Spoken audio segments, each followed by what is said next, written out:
Hey guys, it's Destiny, and as we know, Kafka will be releasing in a little less than 2 weeks, and I've been personally trying my best to prepare for her release before I do pull her.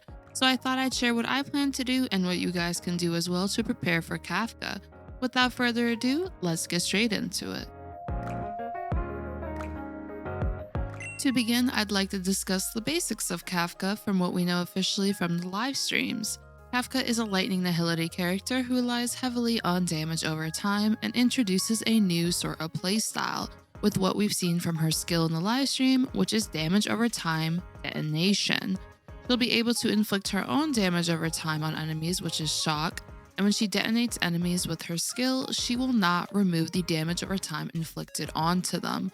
So as a result, she could take advantage of whatever damage over time is on the enemy to deal extra damage. This playstyle definitely looks interesting and will make team building quite fun as well to see who she works with.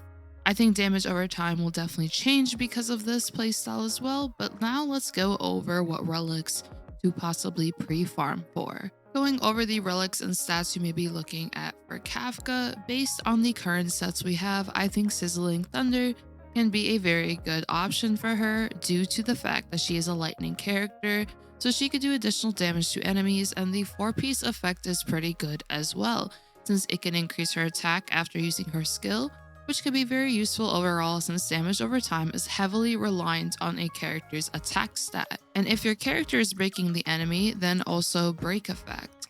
However, as a basis, the attack stat will matter quite a lot for characters who do inflict damage over time onto enemies.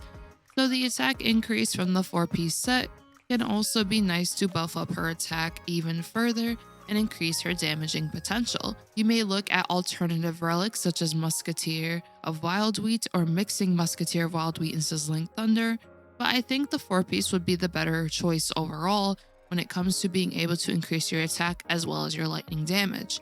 As for planar sets, applying the same logic regarding damage over time characters liking attack, you can look at the Space Station set as a possible option to increase your attack further. This set is very good for farming purposes, as the sets in World 3 can be used on majority of characters in Honkai Star Rail, especially the Space set. So this can be a very good opportunity to also get pieces to save in the future for other characters you may decide to build.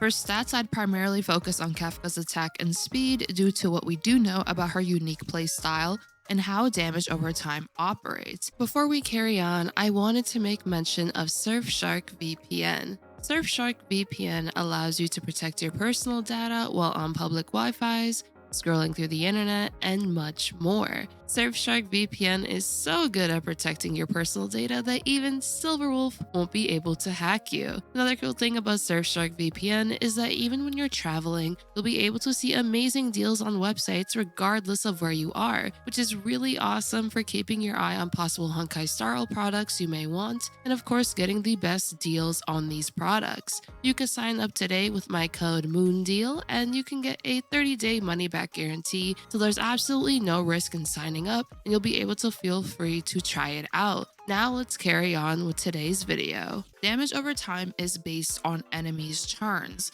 So if a character can hypothetically go more within a turn, they can keep attacking the enemy, possibly stacking whatever damage over time they have. And in Kafka's case, since she does detonation, she can likely take advantage of this as well.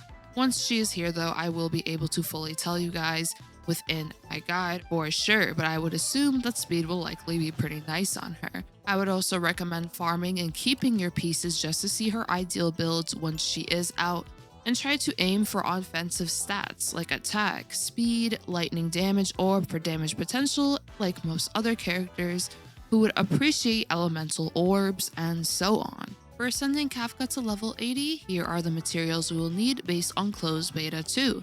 They didn't change the material requirements for Locha based on closed beta 2, so Kafka likely will have the same rules apply. As you can see, it is a quite bit to save up for, also accounting for relics, but as soon as you start farming the better, since you'll be able to have a built-up Kafka on release. Lastly, I want to go over preparing for Kafka's banner. Attempt to do any events from now until her banner, and also remember to do the new Forgotten Hall mode, as it gives you quite a lot of Stellar Jade, and also do the new World 7 and Simulated Universe to gather up even more Stellar Jade throughout the week.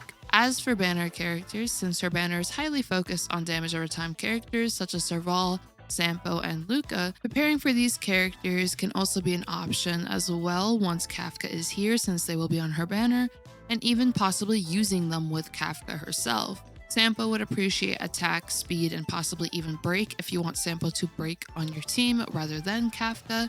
Serval could be nice for breaking and inflicting shock. And Luca is a bit unknown, but he does his own form of damage over time from what we officially know, which is bleed.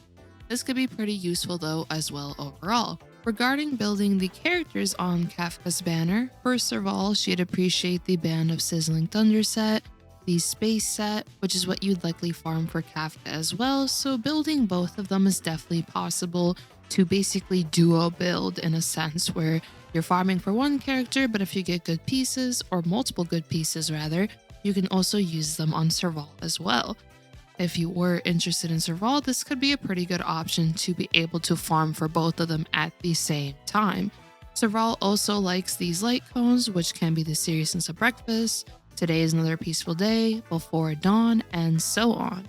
Here are also the materials needed for a level 80 Serval. As for Sampo, he likes the Eagle of Twilight set, Musketeer set, and so on.